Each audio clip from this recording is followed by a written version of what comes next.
Sir నమస్తే sir. నమస్తే sir. BC కులగణన ప్రజలు చూస్తే ఎలాంటి వాళ్ళకు లబ్ధి చేకూరొచ్చు సార్? ఇప్పుడు గవర్నమెంట్ అనుకూలంగా ఉందా సార్? ఎంతమంది వెనకబడి ఉన్నది, వారికి ఎంత అన్నది ప్రభుత్వ పథకాలు లబ్ధి చెందాలన్నది అప్పుడు బహిర్గతం అవుతుంది. తర్వాత అంతకుముందు స్వాతంత్రం పూర్వం అన్నది సర్వాయి పాపన్న మొట్టమొదటిగా బహుజన రాజ్యాధికారం కావచ్చు, దొడ్డి కొమరయ్యే కావచ్చు, చాకలి ఐలమ్మే కావచ్చు. ఇప్పుడు కూడా ఇవాళ కాంగ్రెస్ ప్రభుత్వం మహిళా విశ్వవిద్యాలయం పేరు చాకలి వీరనారి చాకలి ఐలమ్మ పెట్టడం చాలా సంతోషకరం. ధన్యవాదం ప్రభుత్వానికి కూడా ఇలా ధన్యవాదం. తర్వాత బీసీ కులగణన అన్నది బీసీ సంఘం నాయకులు మొదటి నుండి పోరాటం చేస్తున్నారు. అప్పుడు మండల్ కమిషన్ 1990లో మండల్ కమిషన్ చేయడం జరిగింది. ఆ మండల్ కమిషన్లో కూడా అంటే అప్పుడు కొన్ని ప్రభుత్వాలు బీసీ కులగణన చేసినప్పటికీ ఎందుకో బహిర్గతం చేయలేకపోయింది. బహిర్గతము కులాల యొక్క గణన బహిర్గతము ఎందుకు చేయలేదు అన్నది అది ఎవరికి అర్థం కాని విషయం. ఆ రోజుల్లోనే ఒకవేళ బీసీ కులగణన కనుక బహిర్గతం చేస్తే ఇప్పటి వరకు కొంత అభివృద్ధిని బీసీ కులాలన్నీ కొంత అభివృద్ధి సాధించి ఉండేది. కానీ అలాంటి ఇప్పుడు దాంతోపాటుగా బీసీ సబ్ ప్లాన్ కూడా జరిగితే చాలా మేలు కలుగుతుందని మా ఉద్దేశం. తర్వాత ప్రభుత్వం ఇవాళ వీరనారి చాకలి ఐలమ్మ మహిళా విశ్వవిద్యాలయం చాలా సంతోషకరమైన విషయంతో పాటు దొడ్డి కొమరయ్య అయిన తెలంగాణ తొలి సాహిత్య రైతాంగ పోరాట యోధుడైన బీసీ సామాజిక వర్గానికి చెందిన జనగామ జిల్లా పేరు దొడ్డి కొమరయ్య జిల్లా పేరు పెడితే కూడా చాలా అని ప్రభుత్వానికి మనం విజ్ఞప్తి మీ మీడియా ద్వారా విన్నపం చేయించున్నాం. ఆ తర్వాత సర్వాయి పాపన్న కూడా ఒక విద్యాసంస్థ పేరు పెట్టాలి. ఎందుకంటే ఆనాడే బహుజన రాజ్యాధికారం యొక్క మొట్టమొదటి అది సర్వాయి పాపన్నే మొట్టమొదటి బహుజన రాజ్యాధికారం ద్వారా వచ్చిన వ్యక్తి.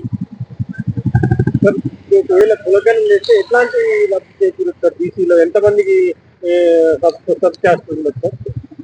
బీసీలు అంటే ఆనాడు ఉన్న సర్వే అంటే ఇప్పుడు సపోజ్ భూములు ఆనాడు సర్వే చేసినప్పుడు చెట్లు అవన్నీ ఉండటం వల్ల సరి అయిన సర్వే జరగలేదు. ఇప్పుడు చెట్లను తీసేస్తే ఏ విధమైన సరి అయిన సర్వే జరుగుతుందో గొలుసులు నిజ నిర్ధారణంగా అంటే ఉన్న వాస్తవం ఎంత జరుగుతుందో ఇప్పుడు కులాలు కూడా చేస్తే ఇప్పుడు ఏమైతుంది, కుమ్మరి చక్రం ఆగిపోయింది. ఆల్రెడీ కమ్మరి కొలుములు ఇరిగిపోయినాయి.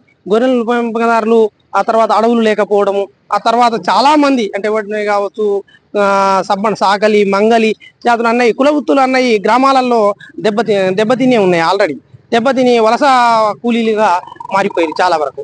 దానివల్ల ప్రభుత్వంగా ఇంకొకవేళ గుర్తింపు చేస్తే మాత్రం వారి అన్ని కులాలు మాత్రం చాలా అభివృద్ధి చెందే అవకాశం ఉంది. ప్రభుత్వం మంచి నిర్ణయం తీసుకున్నాయని మేము సంతోషం వ్యక్తం. సెంట్రల్ రాహుల్ గాంధీ కూడా కులగణన కంపల్సరీ చేయాలి అని ఆయన అసెంబ్లీ పార్లమెంట్ చెప్పడం జరిగింది. అంటే ఆ విధంగా ఇప్పుడు గవర్నమెంట్ కూడా వచ్చే ఎలక్షన్ సర్పంచ్ ఎలక్షన్స్ కానీ ఎంపీసీ ఎలక్షన్స్ కానీ బీసీ కులగణన చేసినాకనే మీరు దీంట్లోకి వెళ్ళండి అనేది కూడా అల్టిమేట్ కూడా పెట్టడం జరిగింది బీసీ వాళ్ళు. ఓకే సార్, అంటే గవర్నమెంట్ దీనికి అనుకూలంగా ఉందంటారు సార్? అనుకూలంగా, చాలా సంతోషకరమైన విషయం. ఎందుకంటే రాహుల్ గాంధీ గారు ఒక మంచి రాజకీయ మేధావి, వాళ్ళు మంచి విద్యావంతుడు కాబట్టి ఆయన ఈ ప్రస్తావన తీయటము, ఆ తర్వాత ప్రభుత్వానికి కూడా రాహుల్ గాంధీ గారి యొక్క కాంగ్రెస్ నాయకత్వంలోని రాహుల్ గాంధీ రేవంత్ రెడ్డి గారు కూడా ప్రభుత్వం ఆదేశించడము, ఆ తర్వాత బట్టి విక్రమార్క గారు కావచ్చు, ఇంకా వేరే ఇతర మంత్రులు పొన్నం ప్రభాకర్ కావచ్చు, వేరే మంత్రులు కావచ్చు, బీసీ కులగణన చేయండి అన్నది చాలా ఎంతో కాలం నుండి బీసీ సంఘాల యొక్క పోరాట ఫలితం. అంటే ఆర్ కృష్ణయ్య గారి నాయకత్వం కావచ్చు, ఇలా టీఆర్ఎస్ ఉన్న మన రాజారాం యాదవ్ గారు కూడా వాళ్ళు కూడా చేయవచ్చు. ఇలా టీఆర్ఎస్ ఉన్న కవితక్క కూడా చేయటము అంటే బీసీల యొక్క హక్కు. అంటే ఈ విషయం మీద కాంగ్రెస్ ఫాస్ట్ గా ఏమన్నా చేసే అవకాశం ఉంది? కాంగ్రెస్ చాలా మంచి శుభ పరిణామం.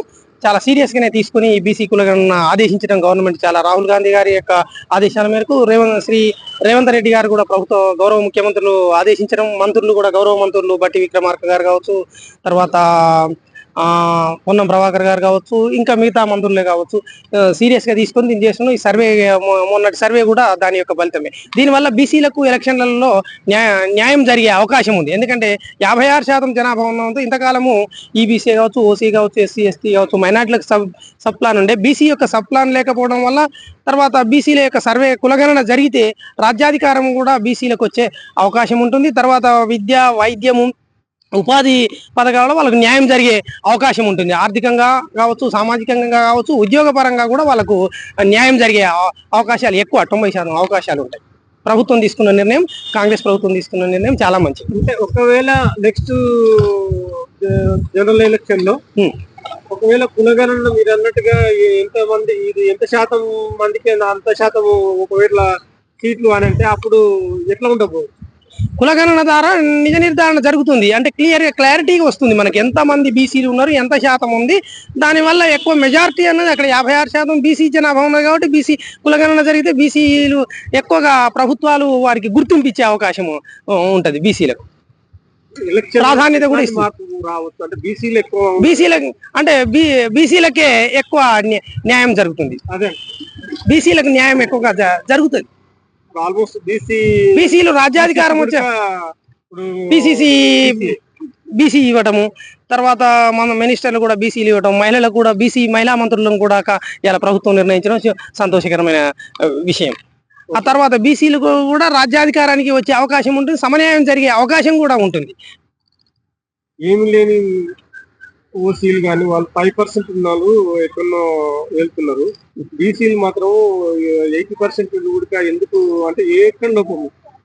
ఎక్కడ అంటే బీసీలు అనేకమైన కులాలు కాబట్టి మెజార్టీ కాబట్టి వాళ్ళు యూనిటీ ఐక్యత లేకపోవడమే ప్రధాన కారణము. ఆ తర్వాత బీసీ సప్లాన్ గురించి 1990 తర్వాత మండల్ కమిషన్ తర్వాత వీళ్ళు ఎస్సీ ఎస్టీ లాగానే బీసీ సప్లాన్ గురించి కనుక ఒకవేళ పోరాటం చేసి ఉంటే ఇలా అవకాశం జరిగేది కాదు. ప్రధానంగా బీసీ కులాలు ఎక్కువగా ఉన్నాయి కాబట్టి అన్ని కులాలలో ఐక్యతతో ఉండి పోరాటం జరిగి ఉంటే ఈ విధమైన సమస్య ఇలా వచ్చేది కాదు. ప్రభుత్వం కూడా ఇప్పటివరకు ప్రభుత్వం దాన్ని గుర్తించి తీసుకోవడం సంతోషకరం. ఆల్రెడీ మేధావులు ఉన్నారు కొంతమంది బీసీ కోసం, బీసీల కోసం కొట్లాడుతున్నారు.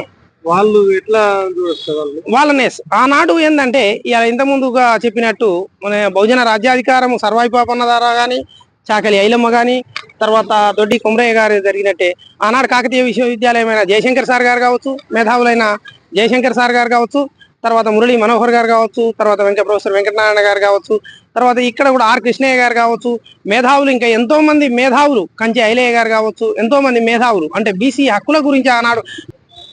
అయితే ఈ కులగణనలో బీసీ కులగణన జరిగితే అసలు ఉమ్మడి తెలుగు రాష్ట్రాలు ఉన్నప్పుడు బీసీ దాని ప్రకారం 138 కులాలుగా నిర్ధారించారు ఉమ్మడి రాష్ట్రాలు, తెలుగు రాష్ట్రాలు. కానీ ఇప్పుడు తెలంగాణ ప్రభుత్వంలో మాత్రం 112 మాత్రమే బీసీ కులాలు ఉన్నట్టుగా గుర్తించారు.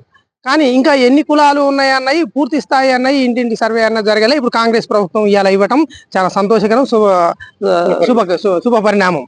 ఎందుకంటే ఇంటింటి సర్వే చేసినప్పుడు ఏది కులం బీసీ కులాలు మెజారిటీ కులాలు అన్నవి ఇలా 56% అన్నది బీసీ కులాలు మాత్రమే ఉన్నవి. ఇంత ప్రభుత్వ సహకారం లేదు బీసీలకు. కానీ ఈనాడు ప్రధాన రాజకీయ పార్టీలైన అన్ని రాజకీయ పార్టీలు ఇస్తున్నాయి బీసీలకు ప్రాధాన్యత.